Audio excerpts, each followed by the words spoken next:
Fall ceiling. Fall ceiling जो कि एक बहुत इंपॉर्टेंट पार्ट है आपके रेजिडेंशियल इंटीरियर का। कमर्शियल में भी ये होता है, लेकिन आज हम बात करेंगे रेजिडेंशियल इंटीरियर की। तो जो ये फॉल सीलिंग होता है, आपको भी बहुत बार क्यूरियोसिटी रहती होगी कि फॉल सीलिंग किस टाइप की होती है, कितने टाइप की होती है। और जैसे अगर आपको पता है कि जिप्सम, पीओपी और पीवीसी इतने टाइप की होती है, तो आप भी कंफ्यूज रहते होगे कि मुझे कौन सी करानी चाहिए। और हाँ, जब आप मन बना चुके हो कि आपको जिप्सम कराना है, तो आज की वीडियो आपके लिए ही है। क्योंकि जिप्सम सीलिंग में होता क्या है, इसके बेनिफिट्स क्या होते हैं और क्यों कराना चाहिए, आज के वीडियो में मैं ये सारी चीजें कवर करूंगा। और इसी के साथ इतने से टाइम में आपको पूरी इंस्टॉलेशन दिखाऊंगा, जो कि अगर आप घर पे अपने सीलिंग करवाने वाले हैं या जिप्सम सीलिंग कराने का विचार कर रहे हैं, तो आपको देखना बहुत इंपॉर्टेंट है। तो इस वीडियो में लास्ट तक मेरे साथ बने रहिएगा, क्योंकि एक एक चीज की जो डिटेल है वो आपको इस वीडियो में देखने के लिए मिलेगी। एंड शुरू करने से पहले हमारा चैनल जरूर सब्सक्राइब कीजिए और लाइक अगर पसंद आए तो, और शेयर वो कर ही दीजिएगा। तो शुरू करते हैं आज का वीडियो। मैं आपका दोस्त महादेव त्यागी और आप देख रहे हैं इंटार्डिक डिजाइन।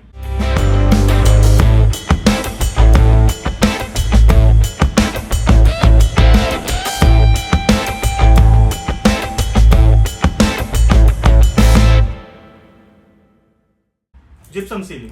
तो जिप्सम सीलिंग जानने के लिए ये जान लेते हैं कि जिप्सम बोर्ड क्या होता है, जिप्सम सीलिंग उसे क्यों कहते हैं। तो जिप्सम कुछ नहीं, एक सब कंपाउंड होता है पीओपी का। अगर उसे सैंडविच कर देंगे कार्डबोर्ड के बीच में, तो वो जिप्सम बोर्ड बन जाएगा और उसी से यू बनने वाली सीलिंग को जिप्सम सीलिंग कहेंगे। अच्छा, बात करें इसके बेनिफिट की कि ये क्यों करानी चाहिए। एक तो ये बहुत ही कम टाइम लेते हुए आपके घर में इंस्टॉल हो जाएगी।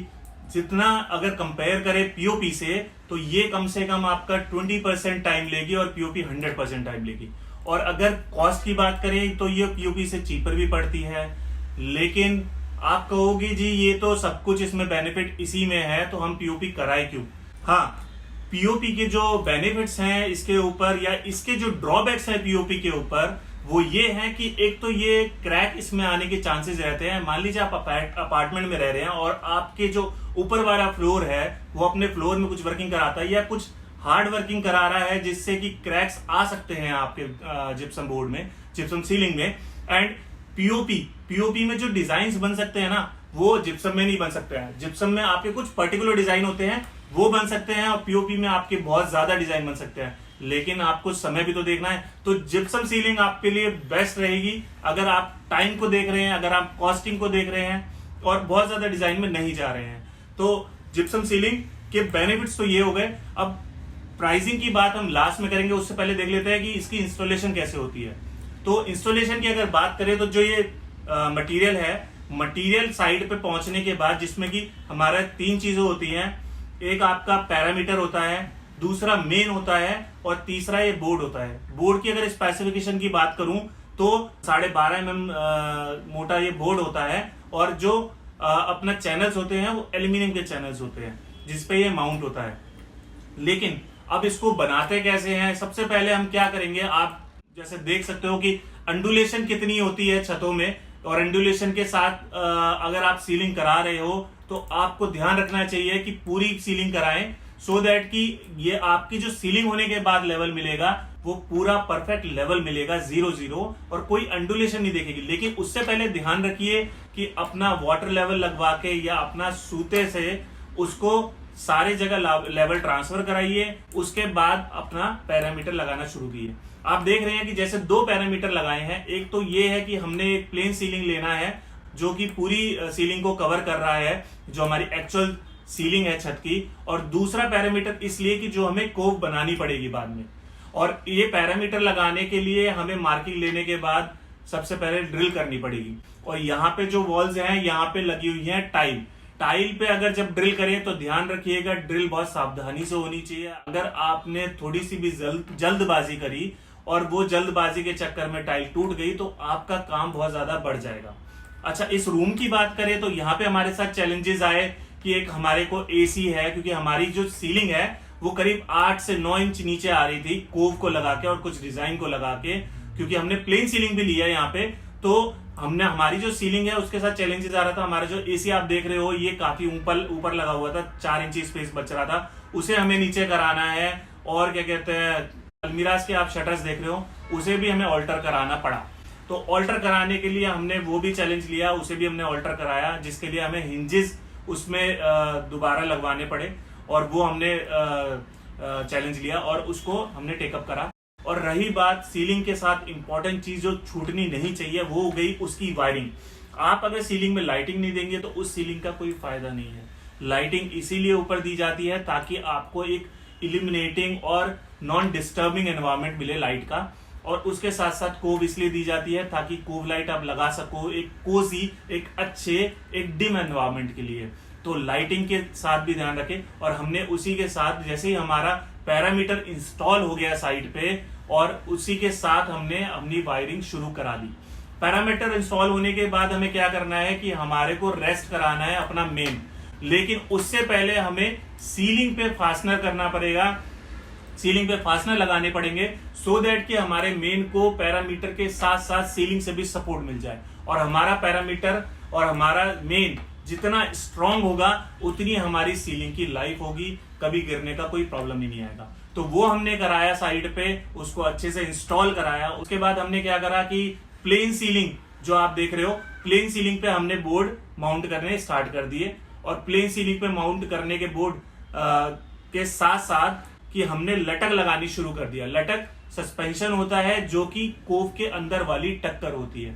एक कोव में दो तरह की टक्कर होती है, एक तो टक्कर आपकी बाहर जिसके बाद कोव लाइट छिपती है, जो टक्कर आपको मेनली दिखती है बाहर से, और दूसरी अंदर की टक्कर जो आपको इतनी आसानी से नहीं दिखती क्योंकि वो पीछे रह जाती है। और कोव लाइट की बात करूं, स्ट्रिप लाइट की बात करूं, तो वो अंदर वाली टक्कर और बीच वाली टक्कर के बीच में लगती है, या फिर अंदर वाली जो टक्कर है उसके फेस पे लगती है। तो वो टक्कर इसलिए इंपॉर्टेंट है कि आपके कोव के अंदर कोई भी, मतलब मान लीजिए इंसेक्ट हो गया, लिजर्ड हो गया, वो सब चीजें ना जाए। तो वो इसलिए इंपॉर्टेंट रहती है, उसे बंद करना जरूरी है। अगर वो बंद नहीं होती है तो वो आदमी आगे चल के प्रॉब्लम करती है। उसके बाद आप देख सकते हो कि नीचे वाले जो बोर्ड हैं वो हमने लगाने स्टार्ट कर दिए हैं। वो बोर्ड हम आगे तक रखेंगे, उसकी जो आपकी विड्थ होगी, विड्थ हम उस हिसाब से लेंगे कि हमें जितना बंद हिस्सा चाहिए, जितना हमें ब्लॉक हिस्सा चाहिए, उसके साथ साथ हमें कोव की डेप्थ भी जो अंदर कोव जा रही है वो भी हमें लेके चलनी है साथ साथ। और उस कोव की डेप्थ को उस ब्लॉक से प्लस करके जितना बड़ा पैच बनेगा वो हमारे नेट पैच की चौड़ाई होती है। और यहाँ पे जो हमने चौड़ाई ली है, क्योंकि ये रूम 11 बाय 10 का है, वो यहाँ पे चौड़ाई है पैच की करीब 16 इंची। 16 इंची में हमारी कोव 4 इंची गहरी है। उसके बाद जो आपका 12 इंची है वो हमारा प्लेन ब्लॉक पट्टा है जिसके अंदर अपने चैनल्स वगैरह हैं और वो बिल्कुल बंद है। और उसके बाद हमारा जब ये डिजाइन हमारा पूरा हो गया है तो अब हमें बीच में डिजाइन देना है जिप्सम सीलिंग में। उसके लिए हम क्या करेंगे, उस वाले हिस्से को जहां पे डिजाइन देना है उस वाले हिस्से के करीब 1-1 इंची कम करके उसको अंडर करके हम कटिंग कर देंगे, ताकि हम फिर से चैनल का सपोर्ट बना के सस्पेंड करके हम बोर्ड को फिर से उस पर स्क्रू कर सके। और उसको करने के बाद हम अपना दोनों जो यहाँ पे आप देख रहे हो कि 2 स्क्वायर हैं, 2 स्क्वायर कट गए हैं, इसमें 2 स्क्वायर आएंगे और इसी स्क्वायर से कनेक्ट होके थोड़ा स्पेस छोड़ के 2 एल आएंगे। तो उस तरीके से हम इसको कनेक्ट कर देंगे। और वो करने के बाद सीलिंग आपके सामने है। जो चैलेंजेस हमारे सामने आए, एसी को नीचे कराना और अलमीरा को अल्टर कराना, वो हमने करा दिया और सीलिंग हमने कंप्लीट करा दी इस तरीके से। तो ये हमारी थी सीलिंग की इंस्टॉलेशन। और अब हम बात कर लेते हैं कि इसकी प्राइसिंग क्या रहती है। जिप्सम की प्राइसिंग अगर आप 2 तरीके से मेजर करवा सकते हो। मान लीजिए रूम 11 बाय 10 का है तो आप एक कारपेट एरिया पे एक रेट होता है और आप उसके अकॉर्डिंगली उसको प्रोसीड करा सकते हो अपने डिजाइन को। उसमें बेनिफिट क्या मिलता है कि कारपेट एरिया पे जब डिजाइन मेजर होता है तो वहां पे बार बार वो डिजाइन मेजर नहीं होता, आपको सिर्फ फ्लोर या छत सीलिंग उसका लेंथ इनटू ब्रेथ करना है और रेट से मल्टीप्लाई करके कॉन्ट्रैक्टर को पे कर देना है। लेकिन वहीं मैं बात करूं दूसरी डिजाइन मेजरमेंट की, वहां पे वो डिजाइन मेजरमेंट बहुत कॉम्प्लिकेटेड हो जाता है और उसके लिए एक मैं सेपरेट वीडियो बनाऊंगा जिसमें आपको पता चलेगा कि फॉल सीलिंग का रेट कॉन्ट्रैक्टर निकालता कैसे है। इंस्टेड ऑफ कारपेट एरिया वो बाकी एरिया कैसे कैलकुलेट करता है और आपको कौन सा कारपेट एरिया या फिर नॉर्मल वाला मेजरमेंट जो वो लोग लेके चलते हैं वो कौन सा लेना चाहिए, क्योंकि वहां पे रेट डिफरेंस की वजह से आप लोग नॉर्मल वाला ले लेते हैं और वो आपको बाद में ज्यादा कॉस्ट करता है। तो उसके लिए एक मैं सेपरेट वीडियो बनाऊंगा। अभी वीडियो में जो मैंने आपको बताया वो कॉस्टिंग ये है कि जिप्सम की कॉस्टिंग वेरी करती है आपका 70 से लेकर 140 तक, डिपेंड करता है आपका एरिया, आपका डिजाइन और किस तरीके से आप उसको करवा रहे हैं। एंड जिप्सम की क्वालिटी भी बहुत सारी आती है बोर्ड्स वगैरह की, वो भी आप अपने अकॉर्डिंगली ले सकते हो, उस पे भी रेट डिपेंड करता है। तो वो चीज हुई प्राइसिंग की बात, वो मैंने आपको बताई और आपको मैंने इंस्टॉलेशन दिखाई, जिप्सम के बेनिफिट बताए, पीओपी के ऊपर ड्रॉबैक बताए और जिप्सम क्यों कराना चाहिए वो सब मैंने आपको आज की वीडियो में बताया। उम्मीद करता हूं ये वीडियो आपको बहुत पसंद आया होगा और आपने समझा भी बहुत कुछ होगा, इसमें बहुत कुछ आपको काम का भी मिला होगा। तो वीडियो अगर पसंद आया तो लाइक कर दीजिए इसको, और सब्सक्राइबर हमारे 20,000 पहुंचने वाले हैं बहुत जल्दी, तो वो भी आपके लिए बहुत बहुत शुक्रिया कि आपने इतना सपोर्ट किया, हमें इतना प्यार दिया, और इस वीडियो को शेयर भी कीजिएगा। मिलता हूं आपसे अगली वीडियो में, आज के लिए बस इतना ही। मिलूंगा आपसे बहुत जल्द एक बिल्कुल नए टॉपिक के साथ और एक बिल्कुल क्रूशियल टॉपिक के साथ। तो आज के लिए मुझे इजाजत दीजिए। मैं हूं महादेव त्यागी। Thank you.